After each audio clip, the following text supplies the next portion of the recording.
Please, sir, can you read this letter? It's very, very important. The trembling voice of a 7-year-old little girl echoed through the imposing silence of the corporate lobby, her small hands clutching a wrinkled envelope as if it were her most precious treasure. Behind the little girl's crystal blue eyes there was a determination that defied her young age. She had crossed the city alone, faced the public transportation system, and arrived there guided only by a dying mother's desperate hope. Dorothy wasn't just fragile. She was brave beyond her years. Kevin Barton, a 33-year-old millionaire CEO, reigned over his technological empire with an iron fist and an armored heart. Known for his coldness in business and emotional detachment, he had built walls so high around his personal life that even he could no longer scale them. But something about this urgent letter from a child intrigued him. When Kevin met the little girl who had interrupted his day, the world stopped. Dorothy's blue eyes were a perfect mirror of his own. The shape of her face, the way she tilted her head when thinking. Every detail screamed an impossible truth that he had believed himself sterile for years. The receptionist held her breath. Security guards exchanged confused glances. Even the executives passing by slowed their pace, sensing that something extraordinary was happening in that ordinary lobby. Susan Osborne, Kevin's girlfriend, watched from the elevator entrance, her face paling as she noticed the undeniable resemblance between the man she loved and the unknown child. This isn't just a story about lost and found love. It's about the courage of a child who decided to fight for her family, about second chances that arrive disguised as wrinkled letters, and about how sometimes the most important things in life come in the smallest packages. Kevin Barton was about to discover that his entire life had been built on lies, but was Nancy Cromwell really telling the truth about Dorothy? And what would Susan do to protect the relationship she had spent years building? Some letters change destinies, and this one was about to rewrite 3 lives forever. The morning mist clung to the towering glass facade of Barton Tech Industries like a shroud, casting ethereal shadows across the bustling streets of downtown Seattle. 7-year-old Dorothy Cromwell stood at the base of the 40-story building, her small fingers clutching a wrinkled envelope against her chest. Her golden hair caught the filtered sunlight streaming through the clouds, and her piercing blue eyes reflected a determination that seemed far too mature for her young face. The lobby of Barton Tech buzzed with the controlled chaos of corporate life. Men and women in expensive suits hurried past marble pillars, their heels clicking against the polished floors like a symphony of ambition.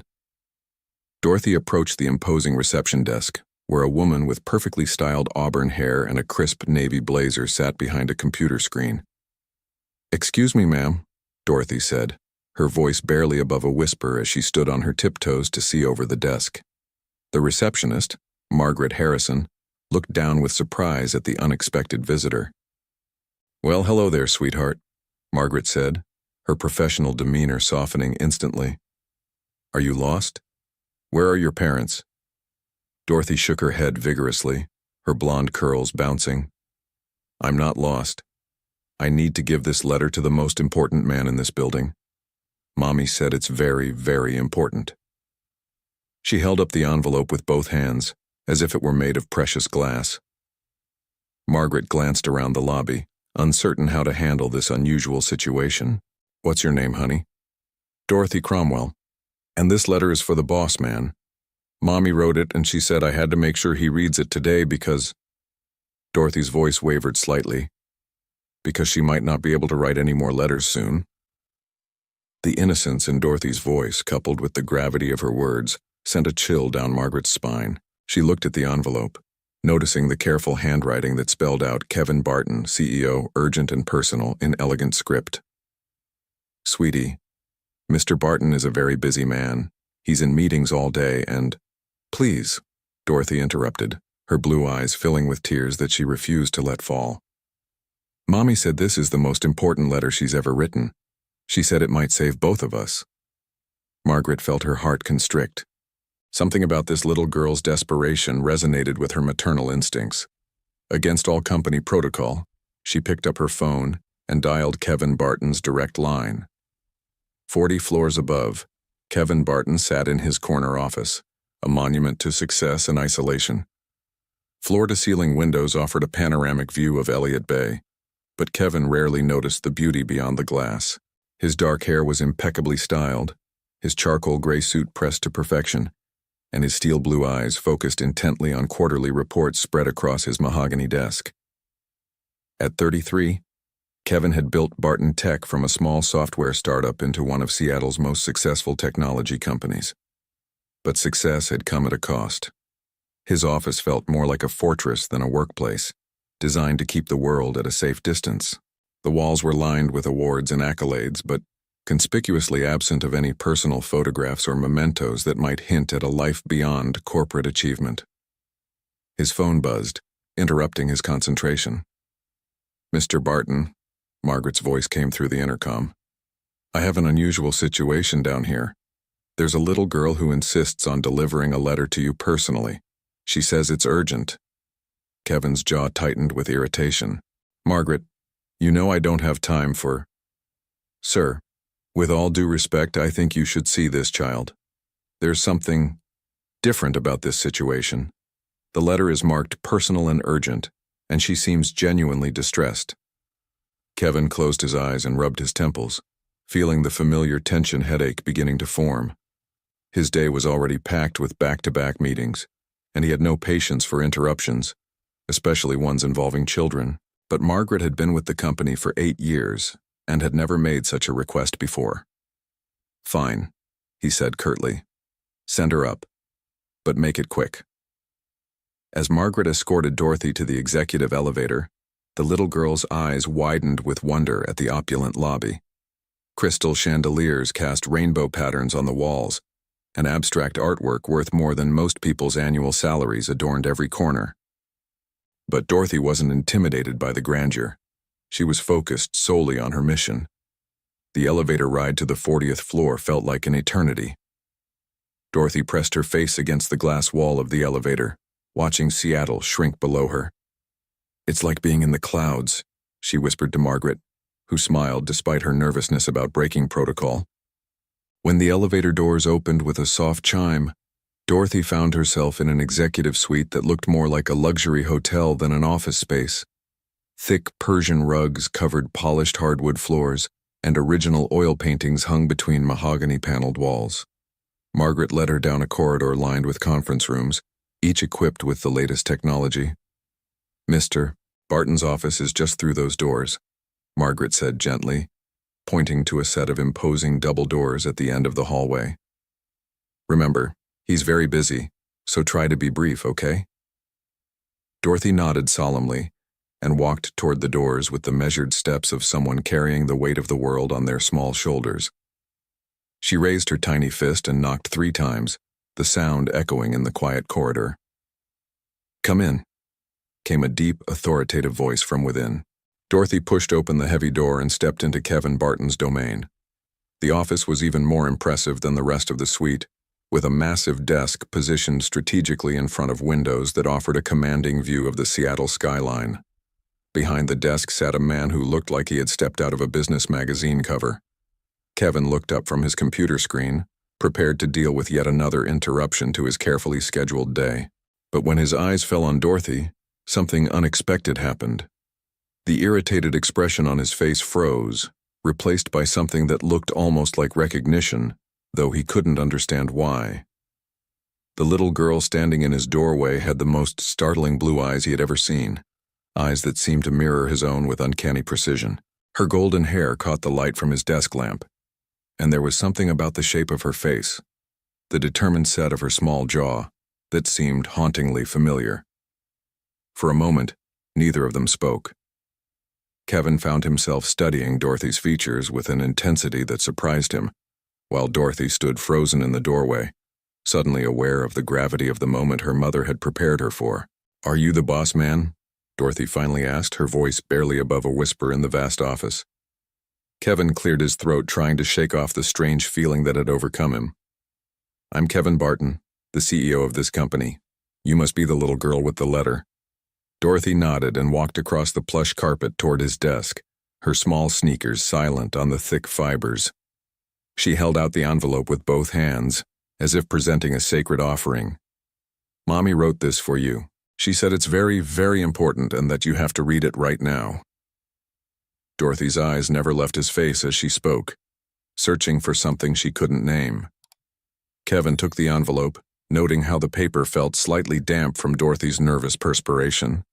The handwriting on the front was elegant but shaky, as if written by someone fighting against physical weakness. Something about that handwriting tugged at a memory buried deep in his mind, but he couldn't quite place it. He opened the envelope carefully, aware that Dorothy was watching his every movement with intense concentration. As he unfolded the letter, a faint scent of lavender wafted up from the paper, a fragrance that sent an unexpected jolt of recognition through his system. The letter was written on simple stationery, but the words it contained would shatter Kevin's carefully constructed world. My dearest Kevin, I know this letter will come as a shock to you, and I pray you will find it in your heart to read it completely before making any judgments. My name is Nancy Cromwell, though you knew me once as Nancy Peterson.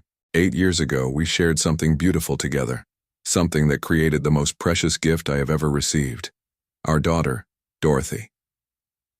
Kevin's hands began to tremble as he read, his breath catching in his throat. Nancy Peterson. The name hit him like a physical blow, bringing with it a flood of memories he had spent years trying to suppress. Nancy, with her radiant smile and gentle touch. Nancy, who had left him broken and believing in nothing but his own isolation. Nancy, whom he had loved more than life itself. I know what you must be thinking, the letter continued, and I know the circumstances under which we parted were painful and confusing. But Kevin, our daughter needs you now, and I have nowhere else to turn. I am dying. The doctors give me perhaps 2 months, maybe less. I have exhausted all my savings on treatments that have only delayed the inevitable. Dorothy doesn't know how sick I am, but she knows that something is terribly wrong. Kevin's vision blurred as he read, his successful businessman's facade cracking with each word. He glanced up at Dorothy, who was still watching him with those impossibly familiar blue eyes, and felt his world shifting on its axis. Dorothy is everything good about both of us. She has your intelligence, your determination, and your beautiful eyes. She has been my strength through this illness, caring for me with a maturity that breaks my heart. She deserves so much more than I can give her now. She deserves a father who can provide for her, protect her, and love her the way every child should be loved. Kevin's chest felt tight, as if he couldn't draw enough air into his lungs. The little girl standing before him, this child who had seemed so familiar, was claiming to be his daughter, but that was impossible. He was sterile. The doctors had told him years ago that he would never be able to have children, a fact that had driven a wedge between him and every relationship he had ever attempted. I know you believed you could never have children. Nancy's letter seemed to read his thoughts. But the doctors were wrong, Kevin. Dorothy is living proof of that. She is 7 years old, born 9 months after that last beautiful night we spent together before everything fell apart. I never told you about the pregnancy because by then, you believed I had betrayed you and I was too proud and too hurt to fight for us anymore. Kevin's mind raced back to that terrible time 8 years ago. He remembered the photos that Susan had shown him, pictures that appeared to show Nancy with another man. He remembered the anonymous phone calls telling him that Nancy was cheating, the witnesses who claimed to have seen her in compromising situations. The evidence had seemed overwhelming, and his trust, once broken, had never fully healed. I don't expect you to believe me immediately, the letter continued, but I beg you to look at Dorothy and see the truth for yourself. More importantly, I beg you to get to know her. She is the most wonderful person I have ever known, and if something happens to me, she will have no one. Her grandparents are gone, and I have no siblings. You are her only hope for a future filled with love and security. The letter concluded with Nancy's address and a phone number, along with a desperate plea for Kevin to visit them, if not for her sake, then for Dorothy's. The signature at the bottom was barely legible, as if Nancy had used the last of her strength to finish this final communication. Kevin set the letter down with trembling hands and looked up at Dorothy, seeing her with entirely new eyes. The shape of her nose, the way she tilted her head when she was thinking, the stubborn set of her jaw. It was like looking at a feminine version of his own childhood photographs. Dorothy, he said softly, his voice hoarse with emotion, How old are you, sweetheart? 7, Dorothy replied, holding up 7 small fingers. I'll be 8 in December. December 15th. Kevin's breath caught. December 15th was exactly 9 months after the last night he had spent with Nancy. The timeline matched perfectly, and the physical resemblance was undeniable. But more than that, there was something about Dorothy's presence that felt like coming home, as if a part of him he hadn't known was missing had suddenly been restored. Before he could respond, his office door burst open without a knock. Susan Osborne strode in, her high heels clicking aggressively against the hardwood floor. She was dressed in a fitted red dress that emphasized her curves, her dark hair pulled back in a severe bun that accentuated her sharp cheekbones. At 29, Susan was undeniably beautiful, but there was a hardness in her brown eyes that became more pronounced when she was angry or threatened. Kevin, darling, we're supposed to be at lunch with the Richardson account in 10 minutes, and Margaret said. Susan stopped mid-sentence as her gaze fell on Dorothy. Her expression shifted from irritation to something much more dangerous, recognition and fear. Susan's eyes darted between Kevin and Dorothy, taking in the unmistakable resemblance between them. Her perfectly applied makeup couldn't hide the way the color drained from her face as the implications hit her. For 8 years she had been Kevin's girlfriend, carefully positioning herself as the sophisticated, childless woman who understood his career ambitions and shared his lifestyle. She had worked tirelessly to erase any trace of Nancy Peterson from his life, building their relationship on the foundation of lies she had constructed. "Who is this child, Kevin?" Susan asked, her voice carefully controlled but with an underlying edge of panic. Kevin stood up slowly, the letter still clutched in his hand.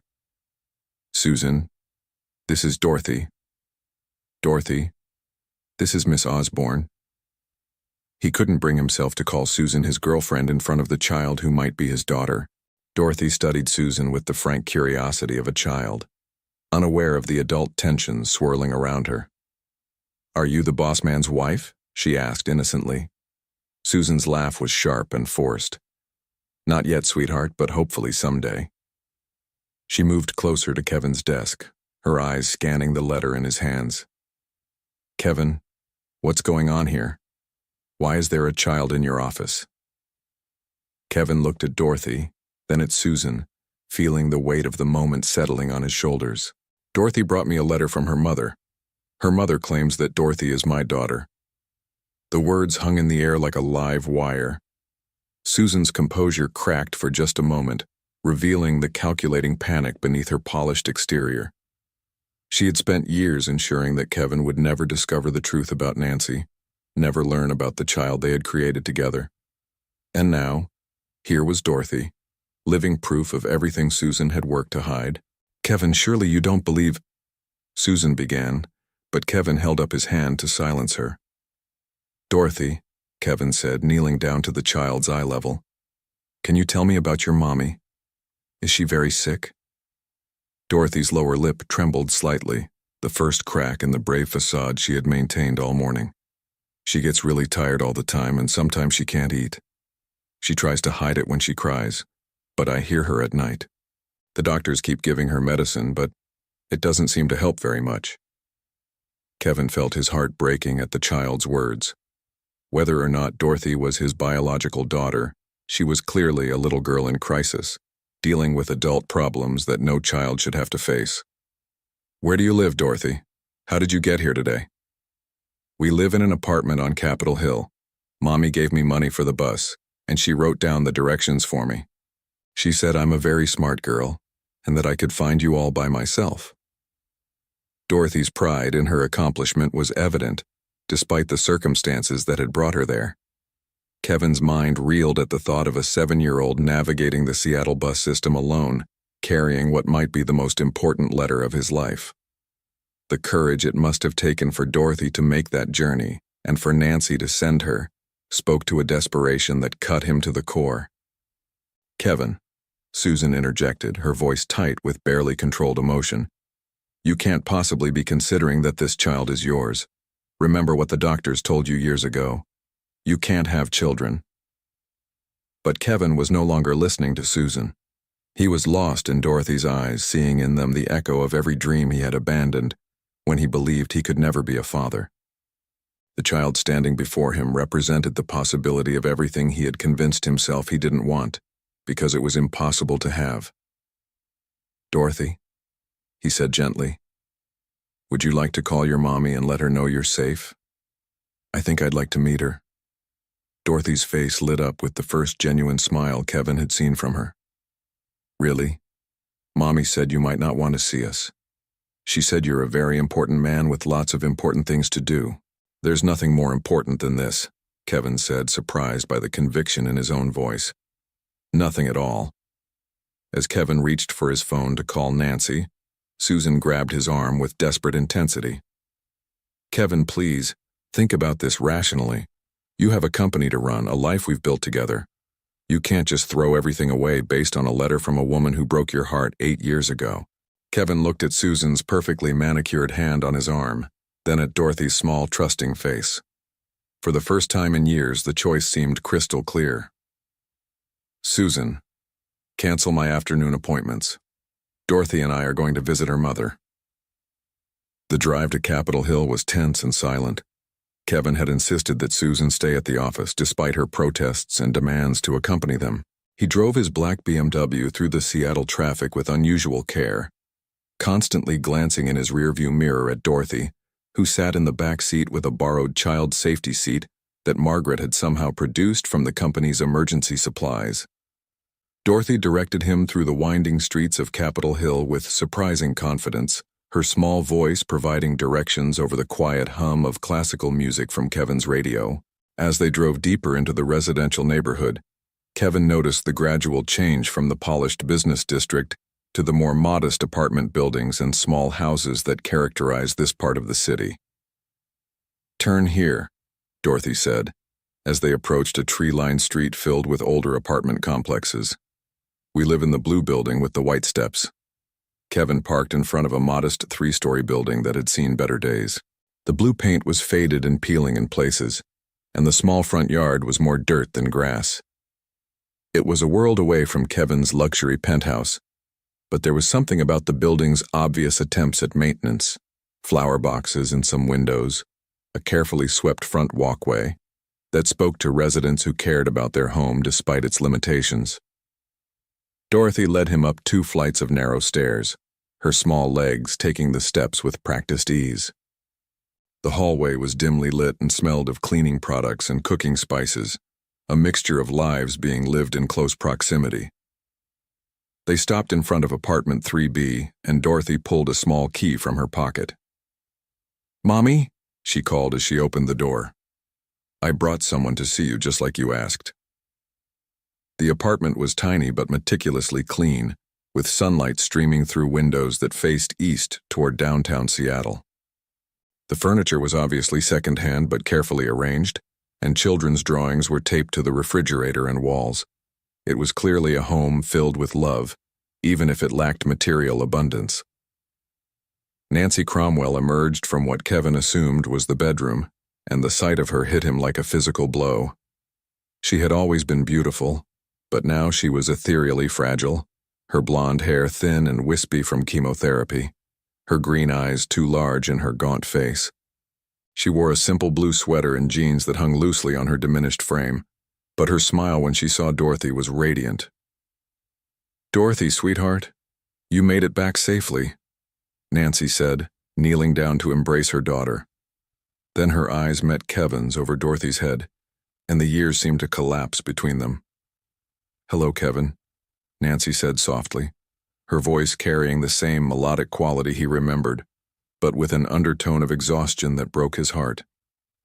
"Nancy," Kevin found that his voice was barely functional.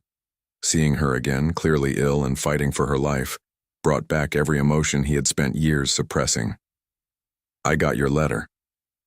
Dorothy looked back and forth between the 2 adults, sensing the weight of their shared history even if she didn't understand it.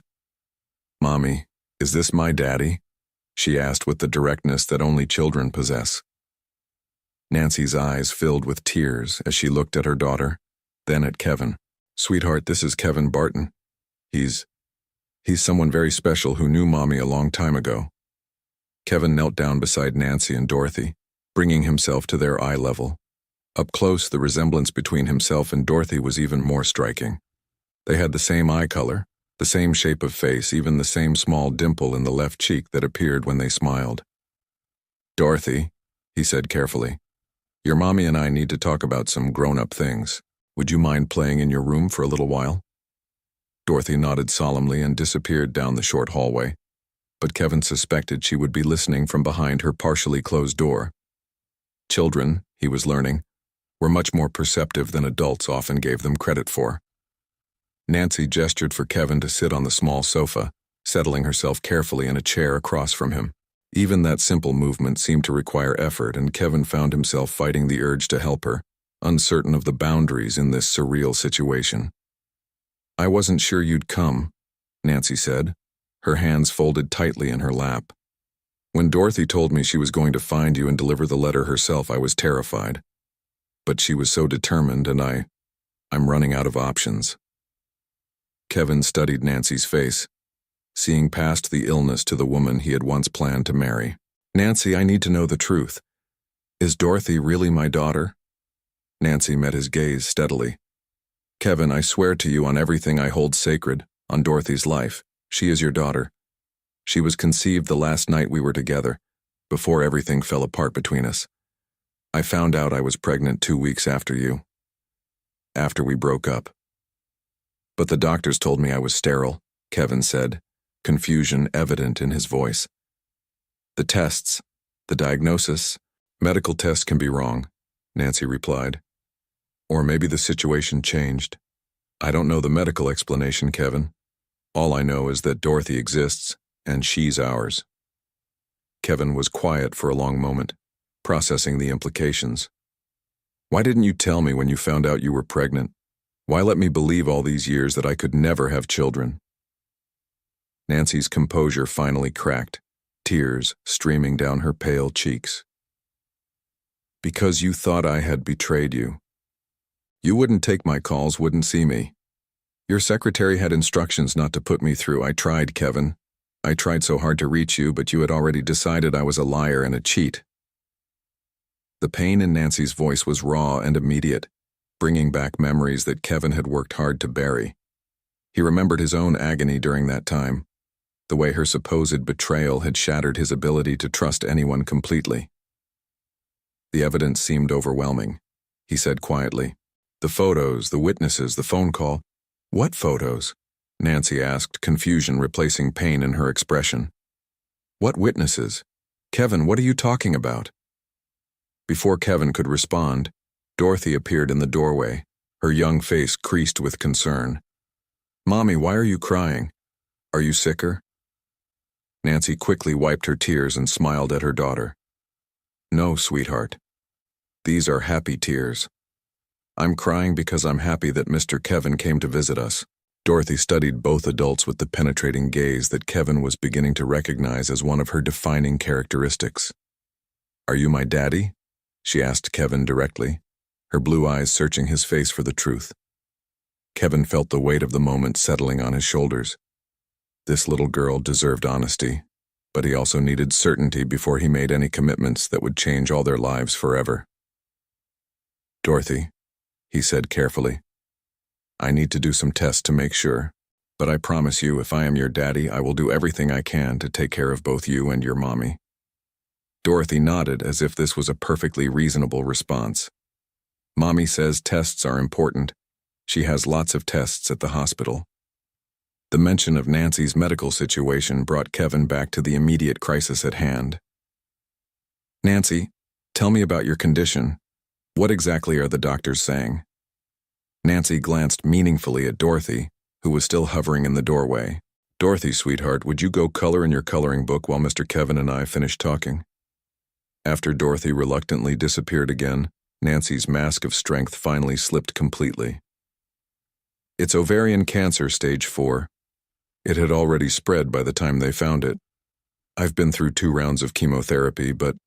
She trailed off, the unfinished sentence hanging heavy in the air.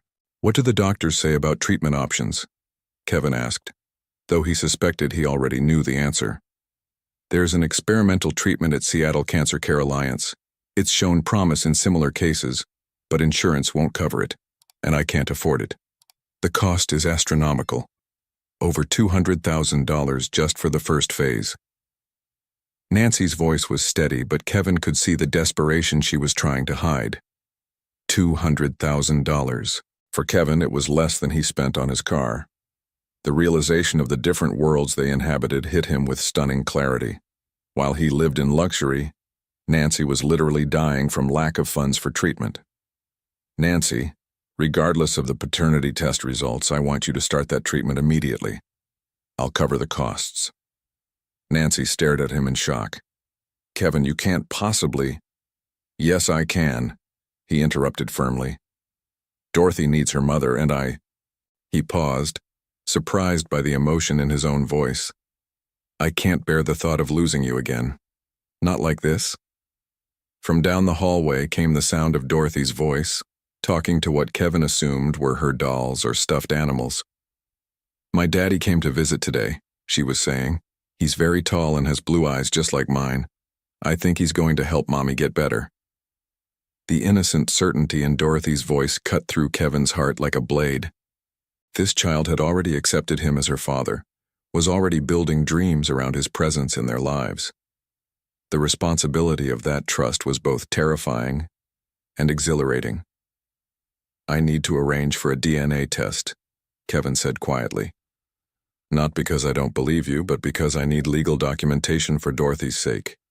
If she's my daughter, I want to make sure she's protected, that she has every right and benefit that should come with that. Nancy nodded, understanding the practical implications. Of course, whatever you need. In the meantime, I'm going to make some calls about your treatment. There's no reason to wait for test results to get you the medical care you need. As Kevin pulled out his phone to begin making arrangements, Nancy watched him with an expression of wonder and gratitude. Kevin, why are you doing this? After everything that happened between us, why are you willing to help? Kevin looked toward the hallway where Dorothy's voice could still be heard, now singing a soft lullaby to her toys. Because 8 years ago I lost the two most important things in my life, you and the family we could have had together. I may not understand what happened back then, but I'm not going to make the same mistake twice. That evening, Kevin returned to his penthouse overlooking Elliott Bay with his mind reeling from the day's revelations. The luxury of his home felt almost obscene after seeing Nancy and Dorothy's modest apartment. His living room, with its floor-to-ceiling windows and designer furniture, could have housed their entire apartment twice over. Susan was waiting for him, pacing the marble floors in an elegant black cocktail dress. She had obviously gone home to change and prepare for what she expected to be an important conversation about their future. Kevin, finally, she said, rushing to greet him. I've been worried sick. How did it go with that woman and her child? Kevin loosened his tie and walked to the bar cart in the corner of the room, pouring himself a generous glass of single malt scotch. Her name is Nancy, Susan. Nancy Cromwell. And her daughter's name is Dorothy. Fine, Nancy and Dorothy, Susan said impatiently. What did they want? Money? Some kind of settlement to go away? Kevin turned to face Susan, seeing her clearly for perhaps the first time in their 2-year relationship. She was beautiful, sophisticated, and ambitious. Everything he had thought he wanted in a partner. But looking at her now, he realized how cold her beauty was, how calculating her every move. They didn't want anything except for me to know the truth, Kevin said. Nancy is dying, Susan. She has cancer, and she wanted me to know that Dorothy is my daughter. Susan's laugh was sharp and bitter. Kevin, please, you can't have children. We've discussed this countless times. It's one of the reasons our relationship works so well. Neither of us wants to be tied down by children. The medical diagnosis was wrong, Kevin said quietly. Or circumstances changed. I don't know the exact explanation, but Dorothy is my daughter. The resemblance alone is proof enough, but I've arranged for a DNA test to make it official. Susan's composure began to crack, revealing the desperation beneath her polished exterior. Kevin, you can't be serious. You have responsibilities here. The company needs you. I need you. We have plans for our future together. What kind of future, Susan? Kevin asked, genuinely curious. A future where I work 18-hour days and you attend charity events and plan vacations? A future where we congratulate ourselves on our success while my daughter grows up without a father? Your alleged daughter, Susan corrected sharply. Kevin, this woman abandoned you 8 years ago. She broke your heart, remember? Now she's dying and desperate, so she shows up with some child and claims it's yours? Can't you see what she's doing? Kevin studied Susan's face, noting the panic barely concealed beneath her anger. Something about her reaction seemed disproportionate to the situation. Susan, what exactly happened 8 years ago? I mean, what really happened? Susan's face went pale, but she recovered quickly. What do you mean? You know what happened. Nancy was cheating on you. There were photos, witnesses. You were devastated. I want to see those photos again, Kevin said. And I want the names of those witnesses. Kevin, that's ancient history. Why dredge up painful memories? Because I need to understand the truth. For Dorothy's sake and for my own. Kevin's voice carried a note of steel that Susan had rarely heard. I've made arrangements for Nancy to begin treatment at Seattle Cancer Care Alliance tomorrow. I've also arranged for Dorothy to stay with a nanny during the day while Nancy undergoes therapy. Susan stared at him as if he had lost his mind. You're paying for her treatment? Kevin, that will cost hundreds of thousands of dollars. For a woman who betrayed you and a child who probably isn't even yours. Even if Dorothy isn't my biological daughter, which I believe she is. She's an innocent child whose mother is dying. How could I live with myself if I had the power to help and chose not to? Susan's mask finally slipped completely, revealing the calculating woman beneath. Because it's not your responsibility. Because you have obligations to the people who have stood by you, who have built a life with you. Because throwing money at some woman's sob story isn't going to bring back whatever fantasy relationship you think you had with her 8 years ago. Kevin set down his scotch glass with deliberate care, the crystal ringing against the marble countertop.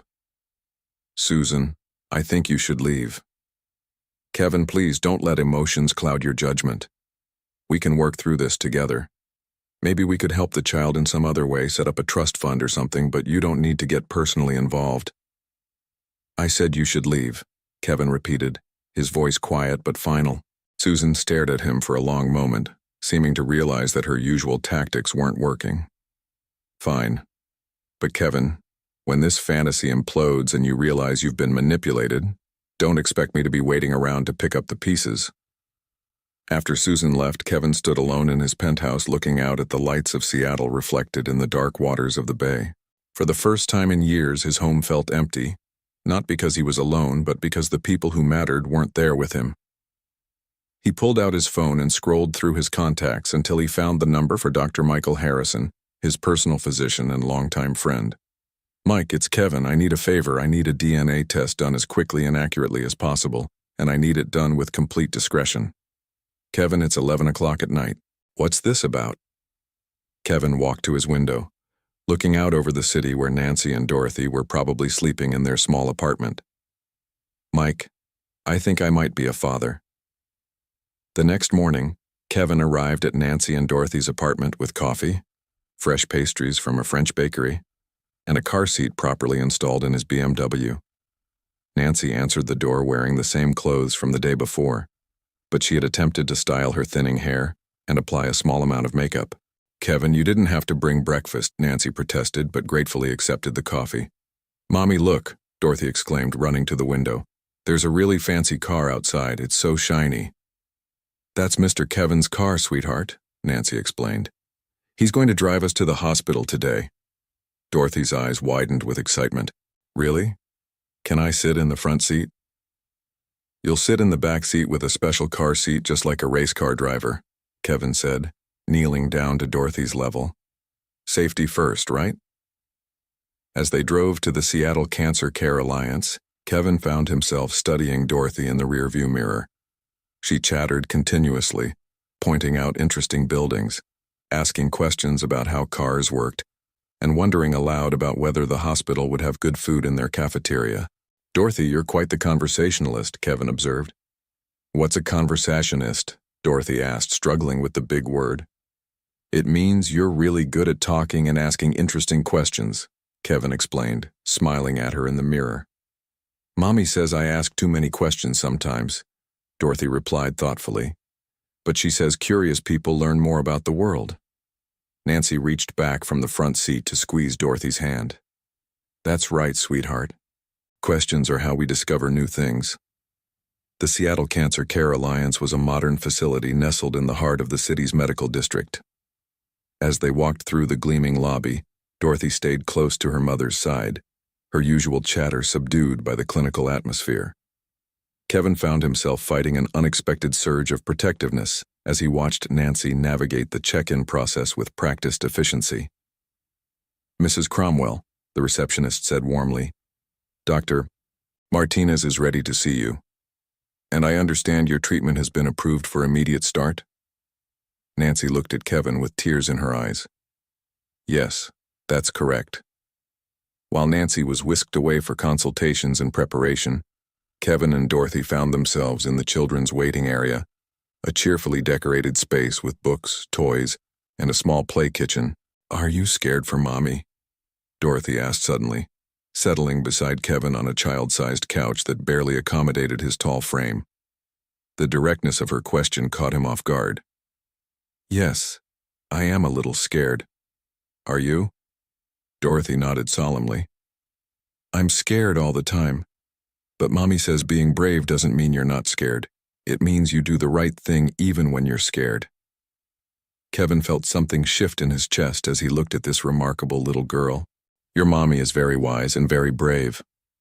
Are you going to be my daddy? Dorothy asked, her blue eyes searching his face with heartbreaking hope. Kevin chose his words carefully. Dorothy, I hope very much that I am your daddy.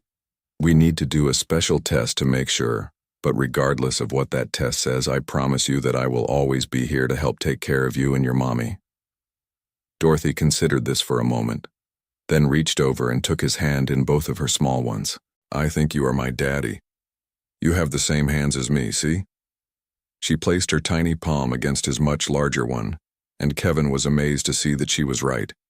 They had the same long fingers, the same shape to their nails.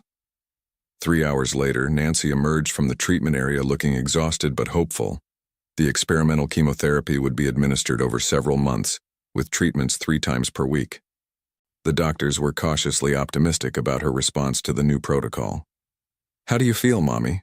Dorothy asked, wrapping her arms around Nancy's waist. Tired but hopeful, Nancy replied honestly. Dr. Martinez thinks this new medicine might help me get better. As they prepared to leave the hospital, Kevin's phone buzzed with a text from Dr. Harrison. The DNA test could be conducted that afternoon, with results available within 48 hours. Kevin showed the message to Nancy, who nodded her agreement. The DNA test itself was simple and quick, just a cheek swab for both Kevin and Dorothy. Dorothy found the whole process fascinating, asking the lab technician dozens of questions about how they could tell if people were related just from spit. It's like a puzzle, sweetheart, the technician explained patiently. Everyone has special markers that they get from their mommy and daddy. If Mr. Kevin is your daddy, you'll have some of the same markers he has. Like a secret code? Dorothy asked excitedly. Exactly like a secret code. That evening, Kevin insisted on taking Nancy and Dorothy to dinner at a family restaurant near their apartment. As they sat in a booth sharing pizza and talking about Dorothy's school and her favorite subjects, Kevin felt a sense of rightness that he hadn't experienced in years. Tell me about your life, Dorothy, Kevin said as she carefully picked pepperoni off her pizza slice. What do you like to do for fun? I like to read, Dorothy said seriously, and I like to draw pictures, and I help Mommy with cooking and cleaning because she gets tired easily. Nancy's expression grew sad as she listened to her daughter describe the adult responsibilities she had taken on. Dorothy is my little helper, she said softly. Sometimes I think she takes care of me more than I take care of her. Mommy, that's what families do, Dorothy said matter-of-factly. They take care of each other. Kevin found himself profoundly moved by this 7-year-old's wisdom and maturity. Whatever the DNA test revealed, Dorothy was an extraordinary child who deserved every opportunity life could offer. After dinner, Kevin walked them back to their apartment, carrying a sleeping Dorothy in his arms. She had dozed off in the restaurant, exhausted by the emotional weight of the day. As he carried her up the narrow stairs, Kevin marveled at how perfectly she fit in his arms, how natural it felt to hold her. "She likes you," Nancy observed quietly, as Kevin gently placed Dorothy on her small bed, not bothering to change her clothes. "I like her too," Kevin replied, smoothing Dorothy's blonde hair away from her face. "She's remarkable, Nancy. You've done an incredible job raising her." Nancy smiled sadly. "I've done my best, but it hasn't been easy. There are so many things I wish I could give her. Music lessons, dance classes, trips to the zoo. Just normal childhood experiences that cost money I don't have." "Those things can be arranged," Kevin said softly. "All of them." As they stood in Dorothy's doorway watching her sleep, Nancy finally asked the question that had been weighing on both their minds. "Kevin, what happens if the DNA test is negative? What happens if Dorothy isn't your biological daughter?" Kevin was quiet for a long moment, considering his answer. "Nancy, in the past 48 hours, that little girl has changed something fundamental inside me. Biology is just science. What matters is love, commitment, and choice. If Dorothy isn't my biological daughter, I'd like to discuss adopting her anyway." Nancy stared at him in shock. "Kevin, you can't be serious." "I've never been more serious about anything in my life," Kevin replied. "I spent 8 years convinced I could never be a father, never have a family. Now I discover I might have had both all along. I'm not going to waste any more time." The next day brought unexpected complications. Kevin arrived at his office to find Susan waiting in his conference room with a stack of legal documents and a grim expression. "Kevin, we need to talk," Susan said without preamble. "I've been doing some research into your Nancy Cromwell, and you need to see what I've found." Kevin reluctantly took the chair across from her, noting the triumphant gleam in Susan's eyes. "What kind of research?"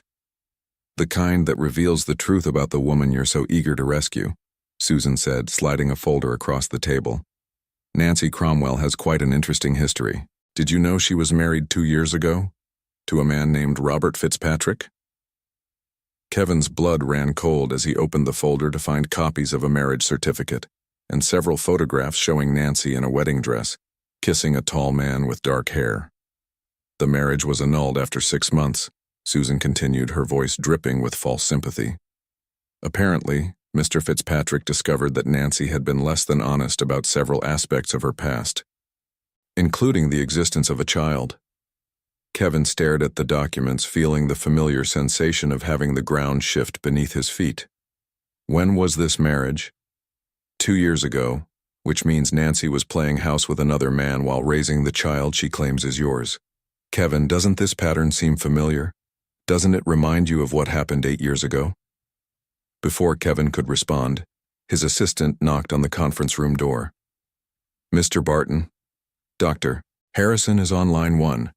He says it's urgent regarding the test results you've been waiting for." Kevin's heart pounded as he reached for the phone. It had only been 36 hours since the DNA test was administered, but Dr. Harrison had promised to rush the results. "Mike, what do you have for me?" "Kevin, I have the preliminary results. I wanted to call you immediately because—" Dr. Harrison paused, and Kevin could hear papers shuffling in the background.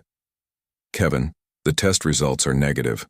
There's no biological relationship between you and the child." The words hit Kevin like a physical blow.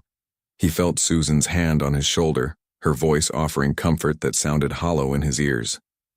"Kevin, I'm so sorry. I know this must be devastating." Kevin ended the call in a daze, staring at the marriage certificate and photos spread across the conference table. Nancy had lied to him again. Just like 8 years ago, she had created an elaborate deception, this time using an innocent child as a pawn. "Kevin, I know this hurts," Susan said gently, "but now you can see the truth. Nancy Cromwell is a manipulator who preys on successful men. First you, then this Fitzpatrick fellow, now you again. She's using her dying daughter to extract money from you. Dorothy isn't dying, Kevin said quietly. Nancy is. Details. Susan waved dismissively. The point is, you've been manipulated, again. But it's not too late to extricate yourself from this situation cleanly. Kevin stood up abruptly, his chair rolling backward into the wall. I need to see Nancy.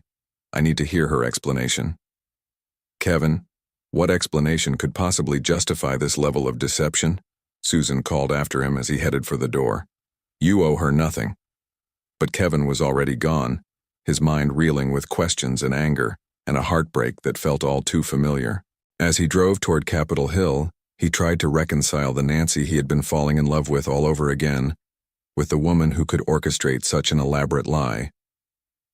When he arrived at Nancy's apartment, he found her in the middle of packing boxes, her movements slow and deliberate due to the effects of her chemotherapy treatment.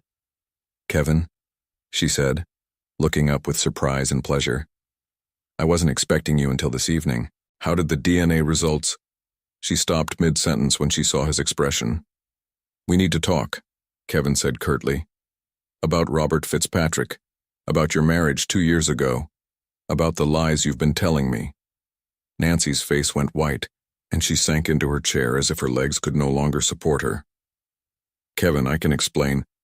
Can you? Kevin interrupted, his voice cold with controlled anger. Can you explain why you failed to mention that you were married 2 years ago? Can you explain why that marriage was annulled when your husband discovered you had been lying to him? And can you explain why the DNA test came back negative? Nancy's eyes filled with tears, but she met his gaze steadily. The DNA test was negative. Don't act surprised, Nancy. Did you really think I wouldn't find out the truth eventually? Kevin, please let me explain everything. Yes, I was married to Robert. Yes, it ended badly. But not for the reasons you think. And the DNA test, there must be some mistake. The mistake was trusting you again, Kevin said, his heart breaking even as he spoke the words. 8 years ago, I thought you had betrayed me. I spent all this time wondering if I had been wrong, if I had thrown away the best thing in my life. Now I discover that my instincts were right all along. Kevin, please, Nancy pleaded, struggling to stand. I know how this looks, but you have to believe me. Dorothy is your daughter. I don't know why the test came back negative, but there has to be an explanation. Where is Dorothy? Kevin asked, suddenly realizing the apartment was too quiet. She's at school. Kevin, please don't leave things like this. Please let me explain about Robert, about everything. Kevin looked at Nancy, seeing past her illness to the woman who had apparently manipulated him twice. I've heard enough explanations, Nancy. I've made arrangements for your treatment to continue through the end of the month. After that, you're on your own. As Kevin turned to leave, Nancy called after him with desperation in her voice. Kevin, I love you. I've never stopped loving you. Dorothy is your daughter, no matter what any test says. Please don't abandon us again. But Kevin was already gone, leaving Nancy alone with her boxes and her fears and the growing certainty that someone was working very hard to destroy any chance of happiness she might have found. That evening, Kevin sat in his penthouse with Susan, staring out at the city lights and trying to process the day's revelations. Susan had opened a bottle of expensive wine and was doing her best to comfort him, but Kevin felt numb and empty. I should have listened to you, Kevin said finally. I should have known better than to trust her again. Kevin, you're a good man, Susan replied, settling beside him on the leather sofa. Your instinct is to help people, to see the best in them. Nancy took advantage of that kindness. Kevin's phone buzzed with a text message. Against his better judgment, he looked at it, expecting another plea from Nancy. Instead, it was from Dorothy, typed in the careful phonetic spelling of a 7-year-old. Mr. Kevin, why are you mad at Mommy? She is crying and won't tell me why. Did I do something wrong? I promise I will be better. Please don't be mad at us. Kevin stared at the message, feeling his heart shatter completely. Whatever Nancy had done, Dorothy was an innocent victim, caught in the crossfire of adult deceptions and broken trust. Who's texting you? Susan asked, noticing his expression. Dorothy. She's asking why I'm angry with her mother. Susan's expression hardened slightly. Kevin, you can't let a child's emotions manipulate you. Nancy is probably coaching her on what to say. But Kevin couldn't shake the image of Dorothy sitting in her small apartment, confused and frightened by the sudden absence of the man she'd begun to think of as her father. He typed back carefully, "Dorothy, you didn't do anything wrong. You are perfect just the way you are. Sometimes grown-ups have disagreements that have nothing to do with little girls. Take care of your mommy." Dorothy's response came back immediately. "Will you still be my daddy even if you are mad at mommy?" Kevin stared at the question that cut to the heart of everything he was feeling. Whether or not Dorothy was his biological daughter, she had already claimed a place in his heart. Could he really walk away from her because of Nancy's deceptions? Before he could answer, another text arrived. "Mommy says the test was wrong. She says sometimes tests make mistakes. I think you're my daddy because you have my eyes." Kevin set his phone down and walked to the window, his reflection staring back at him from the dark glass. Behind him, Susan was watching his every move with calculating eyes. "Kevin, you can't seriously be considering continuing this relationship after everything you've learned today." "Dorothy didn't lie to me," Kevin said quietly. "Dorothy didn't deceive me or manipulate me. Dorothy is just a little girl who needs someone to care about her. Dorothy is Nancy's daughter, not yours.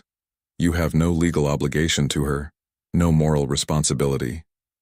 You've already paid for Nancy's medical treatment, which is more than generous under the circumstances." Kevin turned from the window to face Susan, seeing her clearly for perhaps the first time in their relationship. "Susan, when did you become so cold?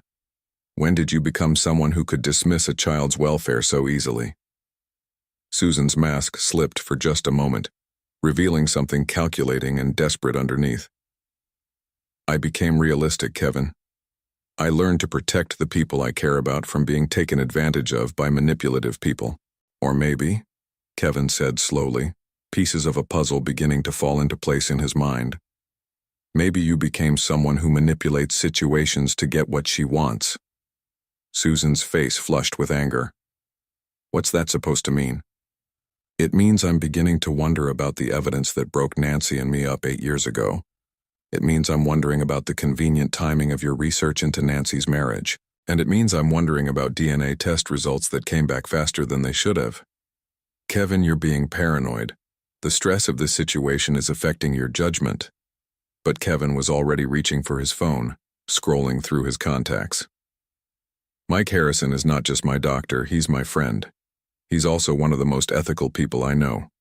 I think I'll give him a call and ask some very specific questions about how that DNA test was processed." Susan's face went pale. "Kevin, you're overreacting. Why would anyone want to tamper with a DNA test?" "That's an excellent question," Kevin replied, his finger hovering over Dr. Harrison's number. "I'm sure Mike will have some interesting insights." As Kevin placed the call, Susan quietly gathered her purse and coat, moving toward the door with the stealth of someone who didn't want to be part of the conversation that was about to take place. "Mike, it's Kevin again. I need to ask you some very specific questions about the DNA test you processed for me. Questions about chain of custody, about who had access to the samples, and about whether it's possible for results to be tampered with." Dr. Harrison's voice was puzzled but concerned. "Kevin, those are odd questions. Is there some reason you suspect the results might not be accurate?" "Let's just say I'm beginning to question whether everyone involved in this process had honest intentions. Kevin, I have to tell you there was something unusual about your test. Susan Osborne called my office yesterday morning claiming to be calling on your behalf. She wanted to know about the processing timeline and the security protocols we use. My staff told her those details were confidential, but..." Kevin's blood ran cold. "But what, Mike?" "But later that day there was a brief power outage in our lab. Nothing serious, just a few minutes. When power was restored, we discovered that one of our lab technicians had to rerun several tests because of computer glitches caused by the outage, including yours. Mike, I need you to rerun that test immediately. New samples, different lab, maximum security protocols, and I need the original samples tested by an independent laboratory. Kevin, that's going to take several days and cost significantly more. I don't care about the cost. I care about the truth." After ending the call, Kevin looked around his empty penthouse, realizing that Susan had slipped away during his conversation with Dr. Harrison. For the first time in their 2-year relationship, he was grateful for her absence. He picked up his phone and scrolled to Dorothy's number, typing carefully. "Dorothy, I'm sorry for worrying you. There was a mistake with the test, and we need to do it again. I hope that's okay with you." Her response came back within minutes. "Yes, it's okay. Mommy says mistakes happen all the time. She says the important thing is fixing them. Are you coming to see us tomorrow?" Kevin smiled for the first time in 24 hours. "Yes, I'll see you tomorrow. Tell your mommy I'd like to talk to her about something very important." "Yay, Mommy will be so happy. She miss you a lot." As Kevin prepared for bed that night, he felt a mixture of hope and apprehension. If his suspicions about Susan were correct, then Nancy might be innocent of the deceptions he had accused her of. But that would also mean that the woman he had been involved with for 2 years was capable of manipulating DNA test results to destroy his chance at happiness. The next morning, Kevin arrived at Nancy's apartment to find her in the middle of unpacking the boxes she had been packing the day before. She looked up when he knocked, her expression wary but hopeful. "Kevin," she said softly, opening the door wider to let him in. "I wasn't sure I'd see you again. Nancy, I owe you an apology and an explanation." Kevin settled on her small sofa, noting that Dorothy was at school and they could speak freely. "I have reason to believe that the DNA test results were tampered with." Nancy stared at him in shock. "Tampered with? By whom?" "Susan Osborne. My girlfriend. My ex-girlfriend," Kevin corrected himself. "Nancy, I need you to tell me about Robert Fitzpatrick. I need to understand what really happened with your marriage." Nancy took a deep breath, as if steeling herself for a difficult conversation. "Robert was a mistake, a rebound relationship that I entered into when Dorothy was 5. He seemed kind and stable, and I thought Dorothy needed a father figure in her life. Why was the marriage annulled? Because I lied to him," Nancy admitted, her voice barely above a whisper. "Not about Dorothy's paternity. I never told him who Dorothy's father was. I lied about my feelings. I married him hoping I could learn to love him, but I couldn't. I was still in love with you, Kevin. I never stopped being in love with you." Kevin felt something tight in his chest begin to loosen. "Why didn't you tell me about the marriage yesterday?" "Because I was ashamed.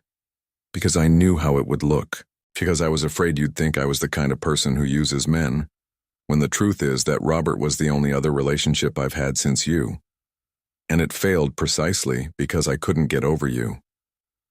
Kevin reached across the small space between them and took Nancy's hand in his. "Nancy, 8 years ago, someone convinced me that you were cheating on me. They had photos, witnesses, evidence that seemed overwhelming. I never questioned it because I was young and insecure and afraid that someone like you could never really love someone like me. Kevin, I never cheated on you. I never even looked at another man the entire time we were together. You were everything to me. I'm beginning to think we were both victims of someone else's manipulation," Kevin said quietly. "Someone who wanted to keep us apart 8 years ago, and who is trying to do it again now."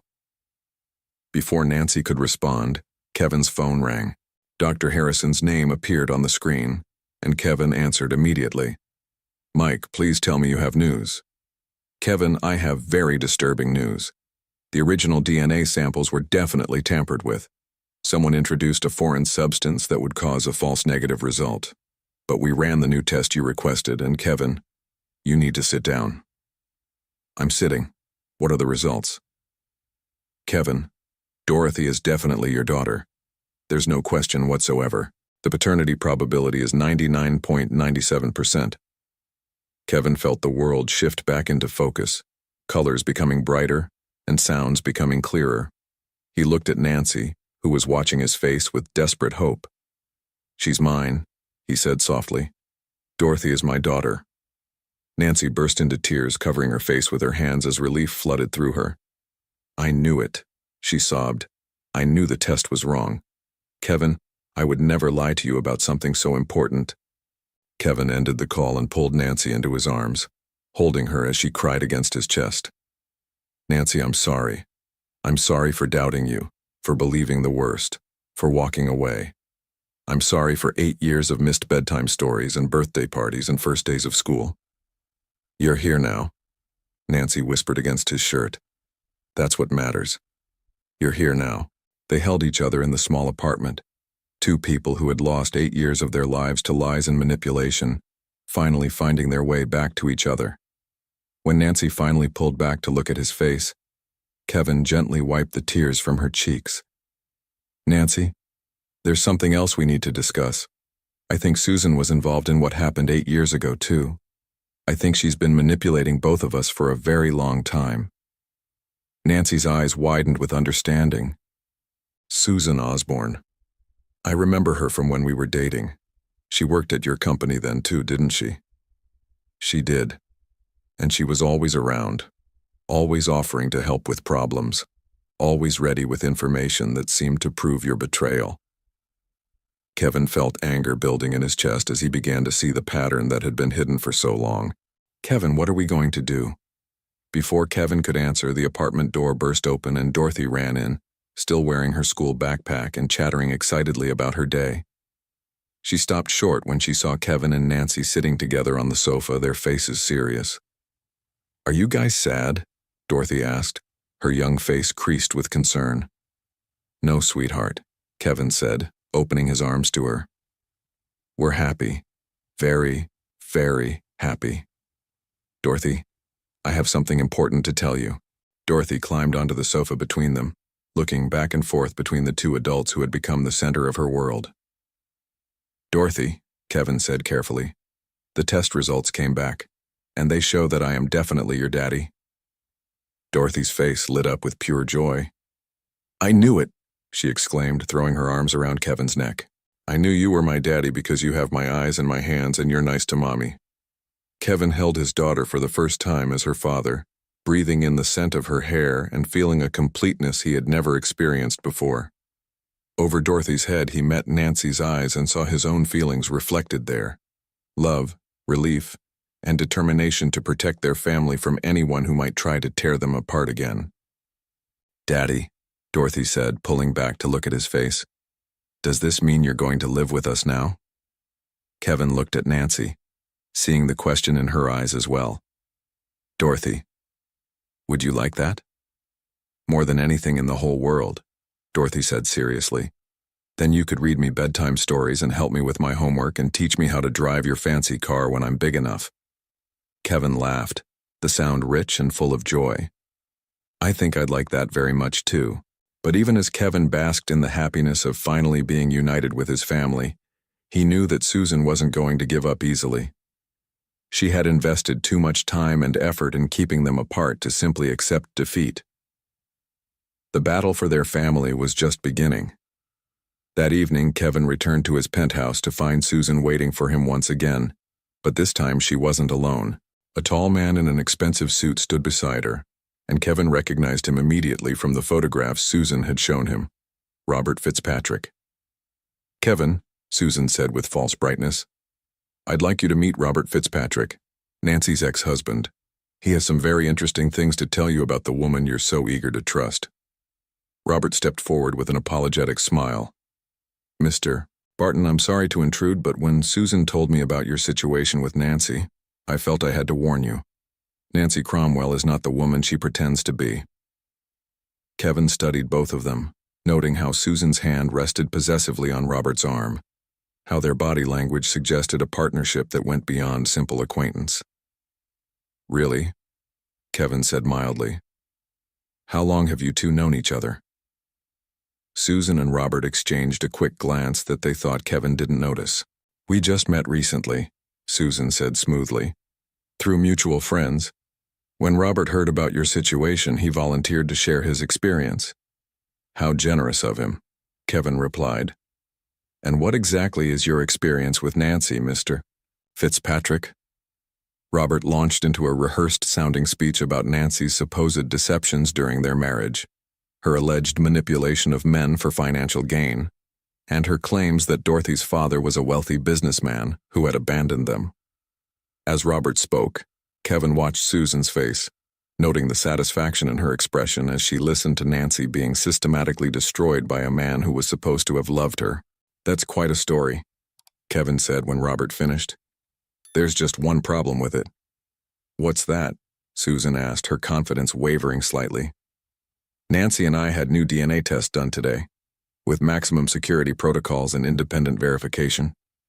Dorothy is definitely my daughter, which means every word of what you both just told me is a lie." The color drained from Susan's face, while Robert looked confused and slightly panicked.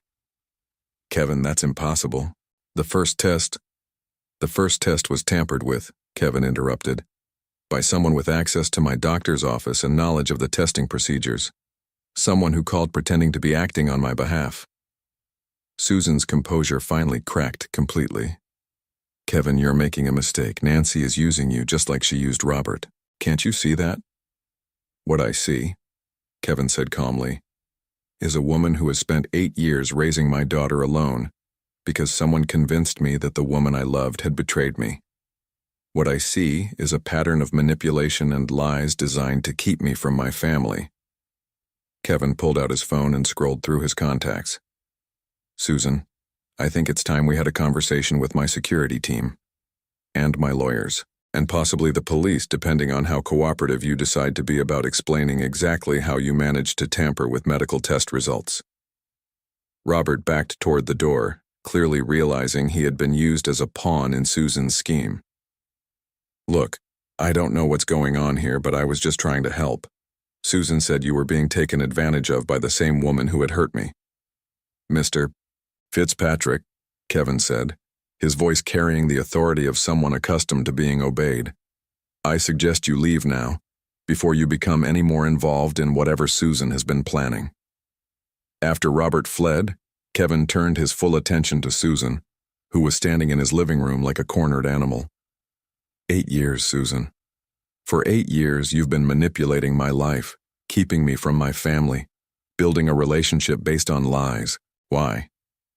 Susan's mask finally fell away completely, revealing the obsessive, calculating woman beneath. "Because I love you," she screamed, her composure shattering. "Because Nancy Peterson was never good enough for you. Because you deserved someone who understood your ambitions, who could match your success." "What you loved was an idea of me," Kevin replied coldly. "You loved my money, my status, my company. You never loved me, because you never bothered to learn who I really am. I know exactly who you are." Susan spat. "You're a man who throws away everything he's worked for because of some fantasy about a perfect family. You're a fool who can be manipulated by a dying woman and a child who isn't even—" "Susan," Kevin interrupted, his voice dangerously quiet, "Dorothy is my daughter. And tomorrow morning I'm going to call the police and report that medical test results were tampered with in what appears to be a deliberate attempt to defraud me and harm my family." Susan stared at him for a long moment, seeming to realize that her years of careful manipulation had finally collapsed around her. "Kevin, please, we can work this out. I made mistakes, but I did it all for love. For us." "There is no us," Kevin said firmly. "There never really was. You're fired, Susan. Clear out your office tonight. Security will escort you from the building." As Susan gathered her belongings and left his penthouse for the last time, Kevin felt a weight lift from his shoulders that he hadn't even realized he was carrying. For the first time in 8 years, his life was completely his own, free from manipulation and lies. He picked up his phone and called Nancy, his heart racing with anticipation. "Kevin?" Nancy answered on the first ring, her voice hopeful and anxious. "Nancy, it's over. Susan is gone and I know the truth about everything. About 8 years ago. About the DNA test, about all of it." Nancy's sob of relief was audible through the phone. "Kevin, does this mean—" "It means I love you," Kevin said, the words flowing from his heart without reservation. "It means I want to be Dorothy's father and your husband and part of a family I should have had all along." "Kevin," Nancy whispered, "I love you too. I never stopped loving you." "I'm coming over," Kevin said, already reaching for his car keys. "I want to read Dorothy a bedtime story tonight." as her father. When Kevin arrived at the apartment, he found Nancy and Dorothy cuddled together on the sofa, reading a picture book about a little girl who goes on adventures with her father. Dorothy looked up when he entered, her face lighting up with pure joy.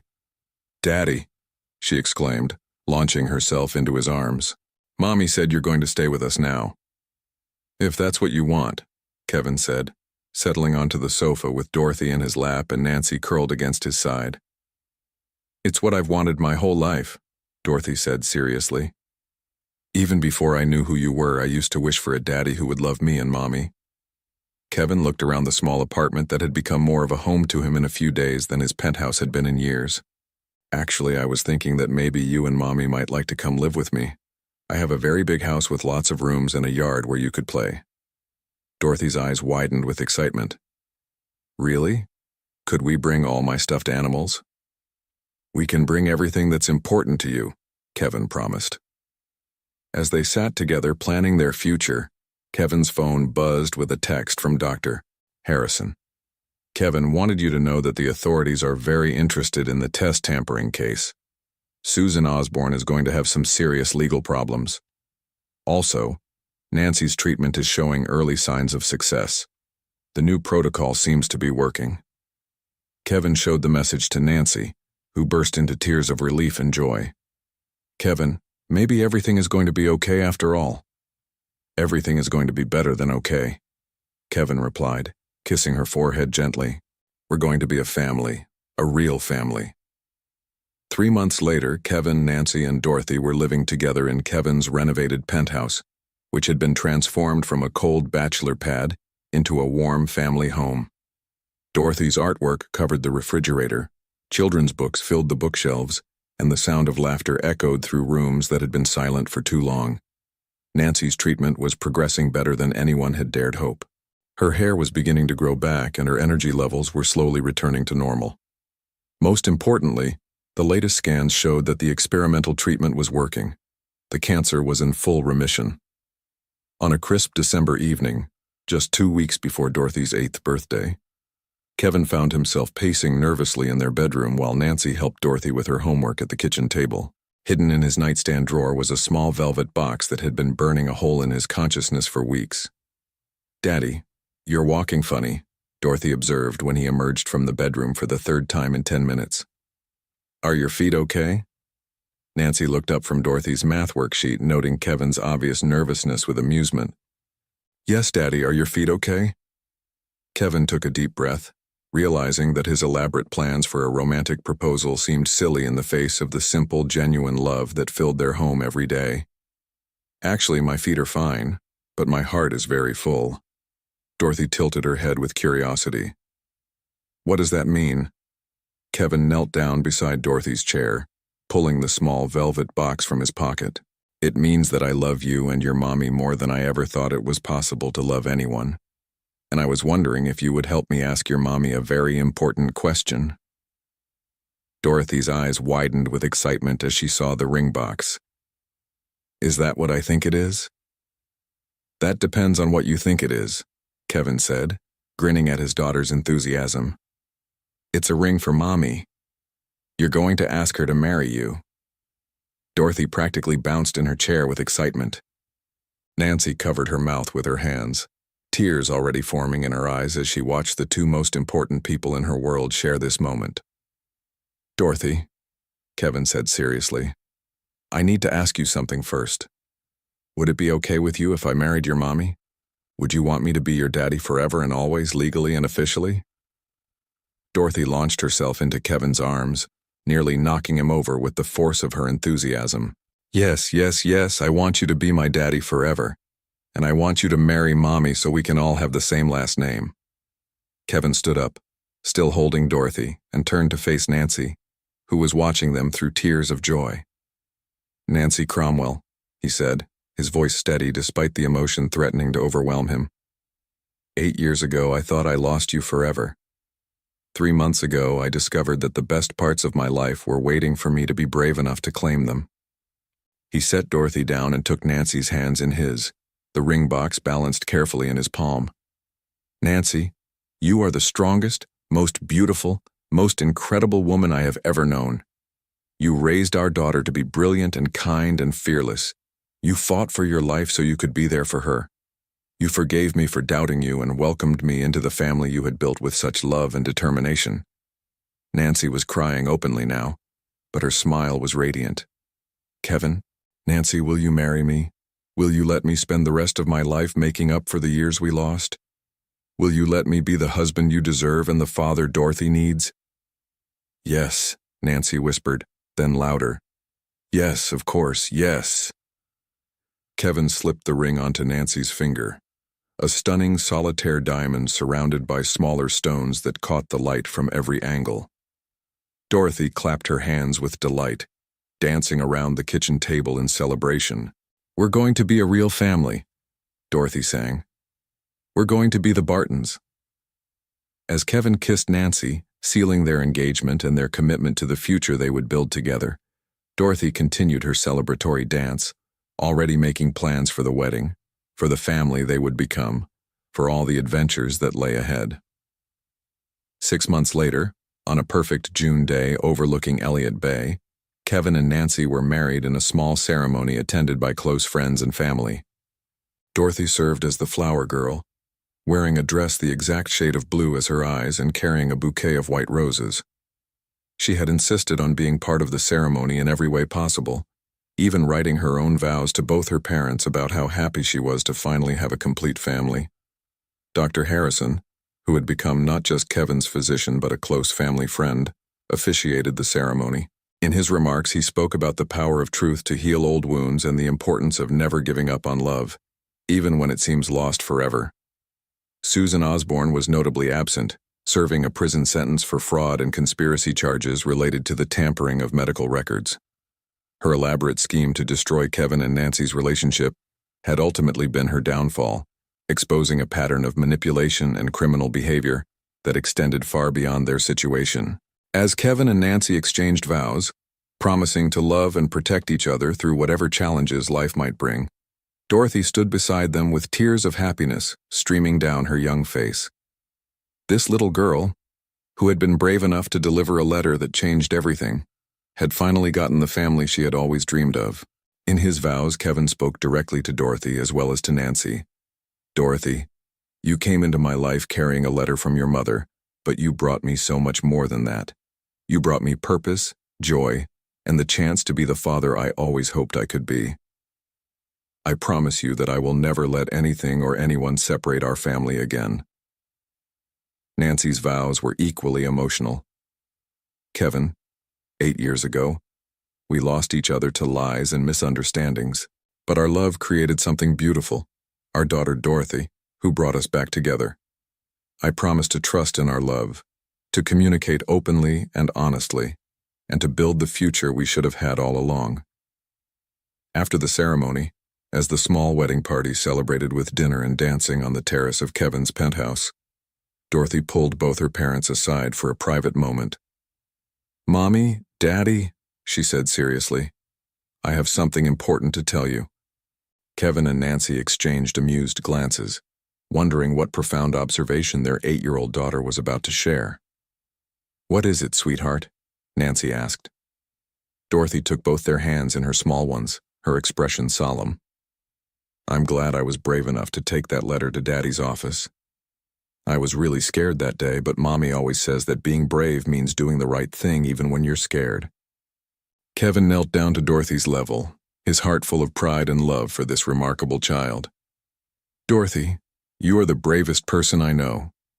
If you hadn't delivered that letter, we might never have found each other again." "The letter was important," Dorothy agreed, "but I think love was more important. Love made you come see us. Love made you help Mommy get better.